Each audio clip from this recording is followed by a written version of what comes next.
So compliance isn't about ticking boxes. It's about staying in the business. Now we move to the third piece of the GRC, the compliance. In banking, compliance is more than following laws and regulations because you have to. It's about keeping the license to operate. One significant breach can trigger regulatory sanctions, reputational damage, and in extreme cases, loss of authorization to operate in certain markets. In this module, we will explore the major regulatory obligations that shape cybersecurity in banking, from GDPR and PSD2 to sector-specific rules under the FCA and PRA. We will also look at how compliance ties back into governance and risk, because in reality, these three are never separate. I'll share examples where compliance failures cost banks millions in fines, and cases where early engagement with regulators actually turned a potential crisis into a reputational win. And by the end of this module, you will see compliance not as a burden, but as a critical part of banks' resilience and trust strategy. Now, let's start with the C in the GRC, the compliance and the external obligations bank must meet. Banks operate under heavy regulatory scrutiny. You don't just need good controls, you need proof that they meet specific laws, industry rules, and contractual terms. Here are a few external obligations. Number one category is regulatory. UK banks must follow the FCA handbook, the PRA rules, the GDPR, and sector specific laws like PSD2 for secure customer authentication and data handling. Then there is the contractual category. Service agreements with payment processors, cloud vendors, and even APIs often mandate ISO 27001 or penetration testing reports.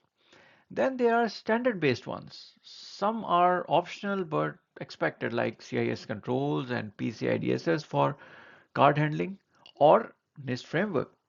Compliance isn't optional. The cost of failure can be excruciatingly painful and high. Fines, reputational damage, or worse, loss of banking license. Take the 2020 Wirecard scandal. Lack of oversight and internal control failures led to one of the biggest compliance breakdown in European banking industry. But it's not just about ticking legal boxes. Good compliance protects your customers, your investors, and the institution's mission. Now let's talk a little bit about governance over information. And in banking, that means serious accountability. Information governance is how we manage data, making sure that we use it for the right purpose. We keep it accurate. We retain it for the right time. And most of all, protect it like gold. For bank, customer trust is built on data integrity. If you show a customer the wrong account balance even once, you risk losing their business. Or worse, end up in regulatory hot water. And who handles this? Well, in small banks or regional operations, the GRC team might take ownership of data governance entirely. But in larger institutions, it's a collaboration across legal, compliance, risk, infosec, and even the data office.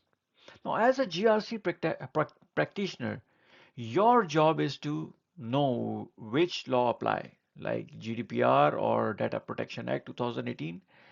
Partner with the right team to interpret gray areas and ensure that policies, processes, and controls reflect these obligations. Think of GRC as a glue between law, technology, and the business.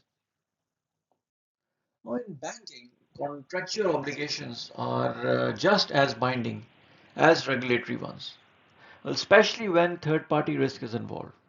Whether you are the bank or the vendor, your contract likely includes a security clause, control expectations, and breach notifications requirements. So let's break it down. Ex ante obligations, what do they mean? Well, they mean that you need to observe these obligations before anything goes wrong. For instance, vendor must provide annual ISO 27001 certifications and evidence of the last penetration test. And then there are ex post obligations, which means that the obligations that you need to observe after something goes wrong, such as notifying the bank within 24 hours of a suspected data breach.